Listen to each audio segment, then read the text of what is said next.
Subject కి ఒక teacher ఉంటారు, అన్ని సబ్జెక్టులు నన్ను చదవమంటారు. ఇంత చిన్న బుర్రలో అన్ని ఎలా నింపాలి?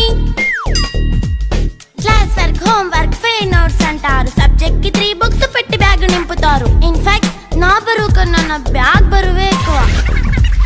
క్వశ్చన్లు, ఆన్సర్లు, సర్ప్రైజ్ టెస్టులు అన్ని దాటుకొని మళ్ళీ స్కూల్ వ్యాన్ ఎక్కేసి అమ్మయ్య ఇక ఇంటికి వచ్చేసామనుకుంటే మార్క్స్ తక్కువ వస్తే చెయ్యాలి అసైన్మెంట్. రిపోర్ట్ కార్డ్ చూపిస్తే ఇంట్లో ఉన్న పనిష్మెంట్. హోమ్ వర్క్ చేయమంటూ మమ్మీ చంపుతుంటుంది. ట్యూషన్ టైం అయిందని డాడీ తరుముతుంటాడు. డాన్స్ క్లాస్ కి వెళ్ళమని తాతయ్య తిడతాడు. స్నాక్స్ తిని వెళ్ళమని నాన్నమ్మ ఆపుతుంది. ఇక అన్నీ అయిపోయాక కాసేపు టీవీ చూద్దామంటే మమ్మీ ఎంట్రీ ఇచ్చింది. బెడ్ ఎక్కమంది. చిన్న నాప్ తీసేలోపు తెల్లారిపోయింది.